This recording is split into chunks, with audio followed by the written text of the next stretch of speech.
There are places that never make it to maps, forgotten corners where history is buried, and silence covers something darker than time itself. Willow Creek was one of those towns, nestled deep in the Appalachian woods. It was once a thriving mining settlement in the early 1900s. Families lived simple lives until the mine collapse of 1914. Dozens of miners were trapped underground. For 3 days, people above ground heard faint banging from below, then screams.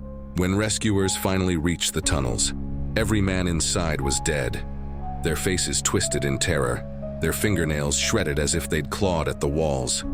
The mine was sealed, the town emptied, and by 1920 Willow Creek was erased from official records. But in the 1980s, hikers began reporting strange sounds in the valley where it once stood. Whispers, voices calling their names, even laughter echoing from underground. In 2003, a group of urban explorers entered what they believed were the ruins of the mine. Only one made it out, delirious, speaking of faces in the walls and voices under the ground. No one has gone back since, until now. This is the story of Willow Creek, where the earth itself screams. The old dirt road that once led to Willow Creek was almost invisible now, overgrown with thick vines, wild moss, and silence. When Ethan Miller, a documentary filmmaker specializing in abandoned towns, parked his truck at the forest's edge, even the GPS refused to acknowledge his location. It was as if the land itself didn't want to be found. Ethan wasn't alone. With him were Samantha, his audio engineer, and Dylan, his camera operator. The three had chased forgotten legends before, but none had ever felt this heavy. The moment they stepped into the trees, the temperature dropped sharply. Samantha noticed it first. "Feels like we just walked into a freezer," she whispered, pulling her jacket tighter. As they followed the faded path, Ethan filmed their journey, narrating for his audience. This is Willow Creek, a town erased from every record, sealed after the 1914 mining disaster. Locals say the screams of the trapped miners still echo through these woods. After an hour of hiking, they reached the remains of the town. Collapsed wooden cabins leaned like crooked teeth, their windows hollow and black. The forest had swallowed everything except the silence, and that silence felt alive. Dylan set up his camera near a broken sign that barely read Willow Creek Mining Co. When he hit record, his equipment glitched, static. Then a faint whisper. "Did you hear that?" Samantha asked. Ethan turned. "Hear what?" She froze, her eyes wide. "Someone just said my name." The forest was still. Only the wind moved, but deep below them, faint and rhythmic, came a sound like knocking from underground. And for a brief moment, all three heard it, a scream that wasn't human. By dusk, the forest had transformed into a wall of shadows. Ethan and his crew set up camp near what was left of the old Willow Creek Hotel, its wooden frame tilted and eaten by rot. The night air felt wrong, unnaturally still, as though every living creature had fled hours ago. Dylan unpacked the gear, muttering, "I swear this place doesn't want us here." Samantha ignored him. Tuning the audio equipment, "Let's just get this over with," she said, forcing a nervous laugh. As Ethan recorded the intro for their night segment, the camera light flickered. His voice echoed strangely, as if bouncing off unseen walls. "We're spending the night in Willow Creek," he said. "Locals claim the miners' spirits never left the tunnels beneath us." Samantha adjusted her headset. "Ethan, I'm picking something up." A faint static hiss filled the air, then a whisper. Soft but clear. "Go back." Everyone froze. "Play it again," Ethan demanded. But when she rewound the tape, nothing. Silence. They decided to continue filming inside the ruined hotel. The floorboards groaned with every step. On the second floor, a room stood perfectly preserved. A bed covered in dust, a cracked mirror on the wall and on the nightstand. "Journal." Ethan brushed the dirt off the cover. "December 1914, he read aloud. The first page sent a chill down his spine. "The mine screams at night. They told us it was the wind, but I saw their faces in the dark. The temperature plummeted. Their breath turned visible. Then a door slammed shut downstairs. Dylan ran to the window. "There's no one out there," he whispered. But Samantha's voice trembled as she pointed to the mirror. 3 reflections stood there, and none of them were moving. The journal's brittle pages whispered as Ethan turned them, the candlelight flickering across the yellowed paper. Each entry was written in shaky, frantic handwriting, the words of a man descending into terror. The tunnels hum at night. We hear tapping, like code, from those buried below. The foreman says it's the wind, but the dead don't whisper in Morse. Samantha leaned closer, her voice barely above a whisper. This is real history, Ethan. These are the miners who died down there. Ethan nodded, his eyes scanning faster. Listen to this. We sealed the main shaft, but the knocking hasn't stopped. They want out.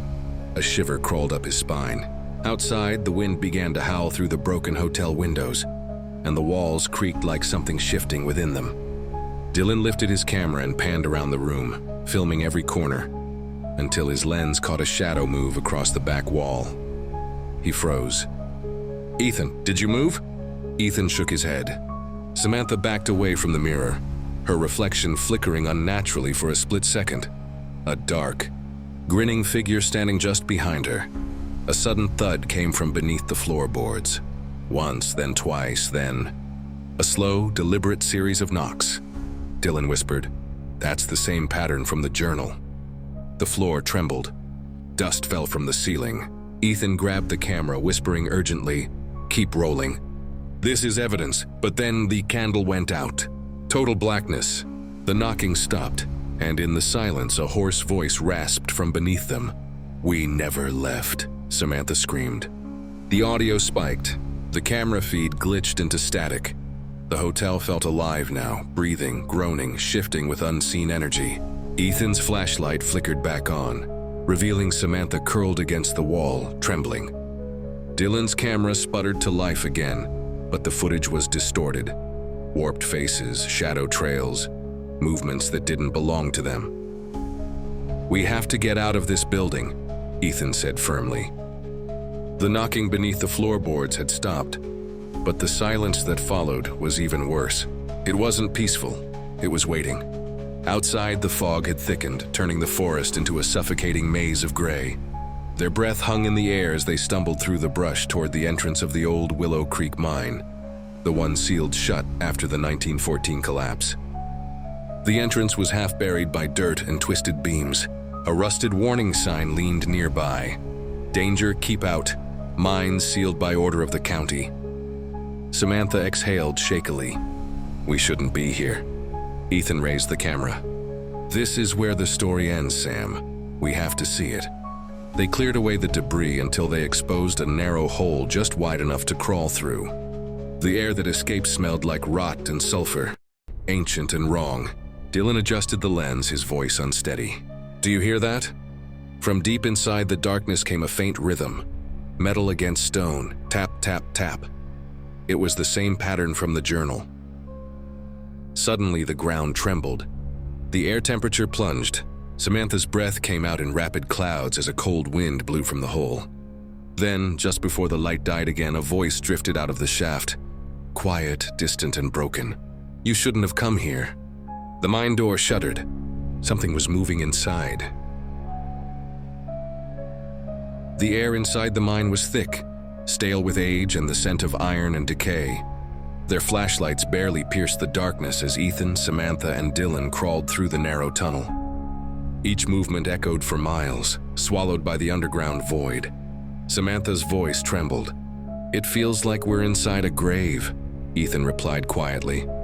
"That's exactly what this is." The tunnel opened into a vast chamber supported by rotting wooden beams. Rusted mining tools and collapsed carts littered the ground. On one wall they found faded chalk markings, names and dates, the signatures of miners who never came out. Beneath them, written in smeared black soot, were 3 new words. "They are awake." Dylan lifted his camera. "Ethan, this wasn't here in 1914. Ethan nodded grimly. "No, someone, or something, wrote this recently." As they filmed, Samantha adjusted her microphone. Static erupted in her earpiece, followed by a low, guttural moan. "Ethan," she whispered, "it's picking something up." The sound grew clearer, slow breathing, then footsteps echoing behind them. But when they turned around, no one was there. The air pressure dropped suddenly. Their lights flickered. From deep within the shaft came a faint glimmer, like the reflection of eyes watching them. Dylan zoomed in his camera, trembling. "There's something down there." A voice drifted out of the darkness, raspy, layered, inhuman. "We warned them not to dig deeper." Then, without warning, the ground beneath them cracked.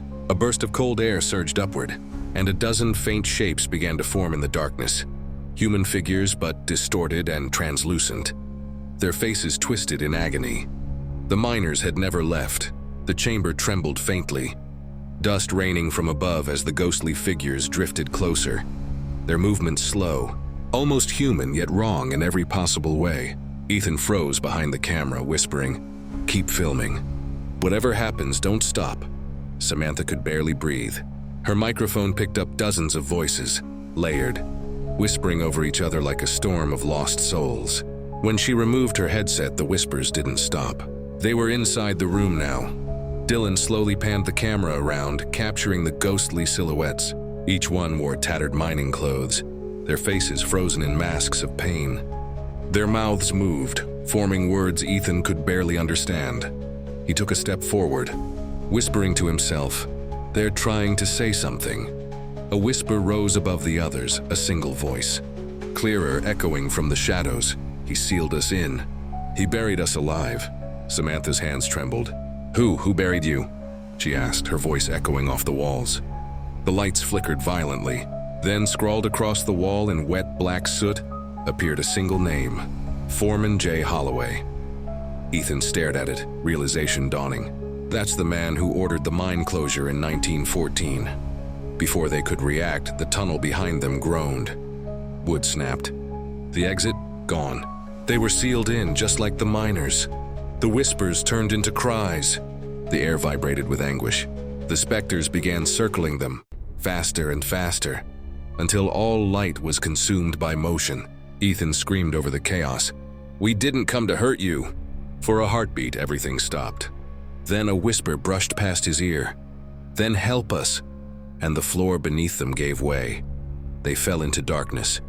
When the crew hit the ground, the impact knocked the air from their lungs. Their flashlights rolled across the rocky floor, beams slicing through clouds of dust. They had fallen into another chamber, deeper, colder, and completely untouched for over a century. The silence that followed was absolute. Then Samantha groaned softly, clutching her arm. "I think it's dislocated," she whispered. Ethan helped her up, his trembling hands brushing the cold stone beneath them. It wasn't rock, it was carved. Dylan pointed his light upward. Strange markings covered the walls, symbols mixed with crude drawings of human faces, all with hollow eyes.